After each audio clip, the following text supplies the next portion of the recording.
시간이 되었습니다. 다 같이 사도신경으로 신앙 고백하시며 2024년 3월 12일 화요일 새벽 기도에 함께 시작하겠습니다. 나는 전능하신 아버지 하나님 천지의 창조주를 믿습니다. 나는 그의 유일하신 아들 우리 주 예수 그리스도를 믿습니다. 그는 성령으로 잉태되어 동정녀 마리아에게서 나시고 본디오 빌라도에게 고난을 받아 십자가에 못 박혀 죽으시고 장사된 지 사흘 만에 죽은 자 가운데서 다시 살아나셨으며 하늘에 오르시어 전능하신 아버지 하나님 우편에 앉아 계시다가 거기로부터 살아있는 자와 죽은 자를 심판하러 오십니다. 나는 성령을 믿으며 거룩한 공교회와 성도의 교제와 죄를 용서받는 것과 몸의 부활과 영생을 믿습니다. 아멘.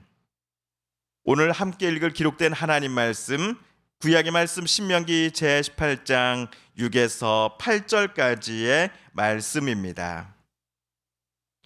구약 289쪽경에 있는 신명기 제18장 6에서 8절까지의 말씀, 오늘 사순절 제24번째 날 함께 읽고 묵상합니다. 이스라엘 온 땅 어떤 성읍에서든지 거주하는 레위인이 간절한 소원이 있어 그가 사는 곳을 떠날지라도 여호와께서 택하신 곳에 이르면 여호와 앞에 선 그의 모든 형제 레위인과 같이 그의 하나님 여호와의 이름으로 섬길 수 있나니 그 사람의 몫은 그들과 같을 것이요 그가 조상의 것을 판 것은 별도의 소유이니라. 아멘.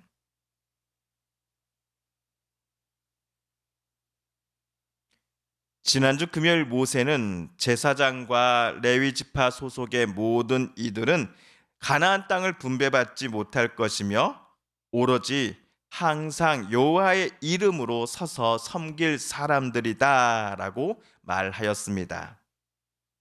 땅을 분배받지 못하였기에 레위인들과 또 자기 가족들을 위한 경제활동을 레위인들은 절대로 할 수 없었을 것입니다.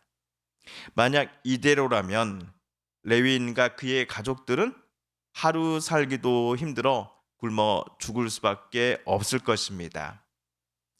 그래서 모세는 다른 지파 사람들이 제사를 드리러 나올 때에 하나님께 올려드린 제물 중에 소나 양의 앞다리와 두 볼 그리고 위와 같은 것들을 제사가 모두 끝나고서는 제사장의 몫으로 남겨두라라고 지시하였지요.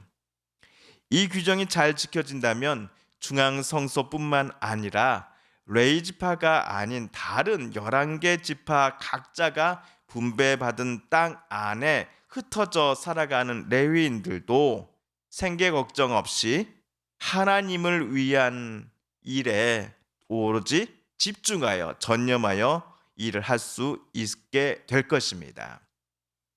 자, 한편 오늘 우리가 읽은 신명기 18장 6에서 8절 이 단락에서 모세가 이스라엘 백성들에게 전해준 오늘의 가르침은 무엇이었을까요?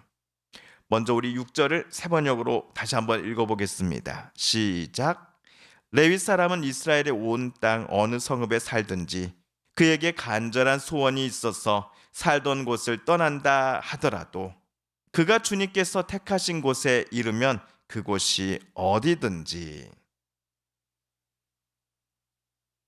이스라엘 총 12개 지파 중 레위 지파를 제외하고는 나머지 11개 지파들은 모두 가나안 땅을 제비뽑기로 분배받을 수 있었습니다.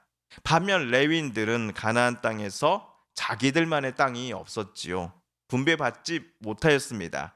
대신 하나님께서 택하신 곳을 비롯하여 나머지 11개 지파가 분배받은 땅 안에 자리 잡고 있는 이 48개의 성읍들에 레위인들은 흩어져 살았던 것입니다. 지방에서 사는 레위인들 중에 자기가 사는 곳을 떠나 중앙 성소로 올라가서 일하기를 희망하는 이들이 분명 있지 않았겠습니까? 그런데 오늘 본문 6절을 자세히 읽어보시면 중앙 성소에 살아가는 레위인들과 또 각 지방 48개 성읍들에 살아가는 레위인들 사이에 구별이 조금은 느껴지는 게 사실입니다. 눈에 보이지 않는 이 중앙과 지방 사이의 구별에다가 자기가 살고 있는 성읍을 떠나도 되는가라고 하는 자기 안의 갈등과 이런 질문들 때문에 중앙 성소로 가서 일하고 싶어하는 레위인들이 자신들의 결심을 즉각 실행에 옮기지는 못했던 것 같습니다. 또한 지방에 사는 레위인들이 중앙 성소에서 일하고 싶다라는 결심을 주저하게 만들었던 것은 그들의 생계에 대한 걱정 때문이기도 했습니다. 레위인들은 땅을 분배받지 못했기 때문에 자신들의 생계를 위한 경제 활동을 전혀 할 수 없었지요. 그들의 생계는 전적으로 레위인들이 속한 각 지방에서 책임을 져주고 있었습니다. 우리도 알다시피 7.7절이나 장막절처럼 추수가 모두 끝나고 하나님 앞에 올려드리는 가축 또는 곡식 제물의 일부를 예배자는 레위인들의 몫으로 따로 떼어 놓아야 한다라고 모세는 규정했습니다. 그런데 어떤 성읍의 레위인들이 지금까지 살던 성읍을 떠나 아무도 모르는 중앙성소로 나아갔을 때 그들의 생계를 과연 중앙성소가 있는 이 마을과 성읍의 사람들이 책임져 줄 것인가라는 걱정을 지방성소에 살고 있는 레위인들이 하고 있었던 것이지요. 이러한 염려에 대해 모세는 무엇이라고 대답하였을까요? 오늘 말씀 7절, 8절입니다. 하나님 앞에 서서 섬기는 다른 모든 레위 사람 형제와 다름없이 주 하나님의 이름으로 직무를 수행할 수 있습니다. 그는 조상에게서 물려받은 것을 팔아서 얻는 수입이 있다고 하더라도 다른 제사장과 같이 몫을 나누어 받아야 합니다. 먼저 지방 성읍에 거주하던 레위인들도 중앙 성소에 올라와 섬길 수 있다라고 모세는 답하였습니다. 지방에 사는 사람들은 영원히 중앙에 못 올라온다라고 말하지 않았던 것이죠. 그리고 둘째, 지방에 살다가 중앙으로 올라온 레위인들은 중앙 성소의 제사장들과 똑같이 몫을 나누어 받을 수 있다라고 모세는 대답해 주었습니다. 중앙 성소가 위치한 성읍이 지방에서 올라온 레위인들을 존중해 줘야 한다라고 모세는 답한 것입니다. 반대로 중앙 성소에서 근무하던 레위인들이 지방에 내려갔을 때에도 그 지방의 성읍은 새로 이사온 레위인들의 필요를 살펴줘야 하지 않겠습니까? 그래야만 레위인들은 하나님을 섬기는 일에만 집중할 수 있을 것입니다. 우리 한국 사회는 점점 서울과 지방 사이에 차이가 벌어지고 있습니다. 예를 들면 인구 수에 있어서 문화, 사회, 경제, 교육의 시설과 규모 면에서 서울은 점점 거대해져 가는 반면 지방은 줄어들고 있습니다. 이번에 우리 교회 앞에 있는 이 서부 초등학교의 신입생 수가 2명입니다. 이제 해가 갈수록 신입생 수는 점점 더 줄어들겠지요. 이런 때 서울의 교회와 지방의 교회가 서로 연합을 해야 할 것 같습니다. 지금은 우리 교회, 우리 성도만을 주장할 때가 아니라 도시와 농촌의 교회가 서로 연계하여 두 공동체 모두가 함께 살아낼 수 있는 방안들을 생각해냄이 필요할 때가 아닐까 싶습니다. 오늘 우리가 읽은 신명기 말씀이 도시와 농촌교회 연합과 공존을 추구할 것을 이 땅의 모든 그리스도인들에게 말하고 있는 듯 제게는 느껴지는데 우리 성도님들께서는 어떤 느낌을 또 어떤 하나님의 음성을 받으셨습니까? 사순절 탄소금식 캠페인 책자, 오늘은 사순절 제 24번째 날 유인물을 저와 여러분 함께 읽겠습니다. 탄소금식 만 40일의 여정 제 24번째 날, 구매시 나오는 쓰레기 알아보기. 오늘 말씀은 잠언 8장 4에서 5절까지의 말씀입니다. 사람들아, 내가 너희를 부른다. 내가 모두에게 소리를 높인다. 어수룩한 사람들아, 너희는 명철을 배워라. 미련한 사람들아, 너희는 지혜를 배워라. 무언가를 구매할 때 어떤 쓰레기가 나오는지 살펴봅시다. 포장을 적게 해놓은 제품을 물건을 담아갈 장바구니를 준비해서 구매하면 쓰레기가 아예 나오지 않거나 덜 나오는 생활이 그리 먼 것만은 아닌 듯 싶습니다. 다음 질문으로 오늘의 묵상과 실천 내용을 돌아보면서 지속적인 실천을 우리 이어나갈 수 있기를 다짐해 보십시다. 기도 제목 1. 탄소 금식을 하면서 특별히 마음에 와닿거나 남는 것은 무엇입니까? 기도 제목 2. 파괴되어가는 창조 세계에서 특별히 회복되기 원하는 영역은 무엇이고 이를 위해 내가 할 수 있는 일은 무엇입니까? 기도 제목 3.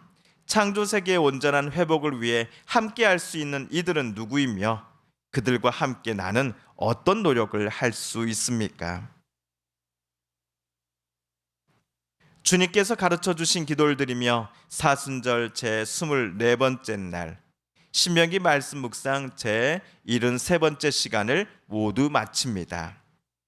하늘에 계신 우리 아버지, 아버지의 이름을 거룩하게 하시며 아버지의 나라가 오게 하시며 아버지의 뜻이 하늘에서와 같이 땅에서도 이루어지게 하소서. 오늘 우리에게 일용할 양식을 주시고 우리가 우리에게 잘못한 사람을 용서하여 준 것 같이 우리 죄를 용서하여 주시고 우리를 시험에 빠지지 않게 하시고 악에서 구하소서. 나라와 권능과 영광이 영원히 아버지의 것입니다. 아멘. 사랑하는 성도 여러분, 성삼위 하나님께서 오늘 신명기 말씀 묵상과 탄소 금식 캠페인 사순절 말씀 묵상 속에서 저와 여러분에게 들려주신 하나님의 음성과 뜻을 다시금 떠올려보고 싶습니다. 오늘 말씀 묵상 중에 우리가 깨닫고 다짐한 바대로 정말 그렇게 살아가게 해달라고 이 시간 하나님 앞에 오늘 말씀을 붙잡고 다시 한번 기도드리기를 원합니다. 우리 성도님들과 가족들 중에 그리고 우리의 이웃분들 중에 하나님의 고쳐주심 또 하나님의 치료하여 주심을 놓고 간절함으로 기도하는 분들이 계십니다. 이 시간 우리도 같은 마음 같은 뜻으로 함께 기도하십시다. 여전히 계속되고 있는 하나님, 세계 곳곳의 전쟁을 멈춰 주옵소서. 진정한 하나님의 평화가 강물처럼 흐르게 하여 주시옵소서. 오늘 또 우리를 위해 십자가 달리시고자 예루살렘을 향해 한 걸음 한 걸음 내디신 그 주님의 그 마음과 또 사랑, 또 주님을 통해 우리에게 보여주신 하나님의 그 크신 사랑과 은혜를 기억하며 사순절 24번째 날을 또 보내기 원합니다. 마지막으로 우리가 가지고 나온 간절한 기도 제목 하나님께 아뢰며 하나님의 은혜의 보좌 앞으로 우리 더 가까이 나아가겠습니다.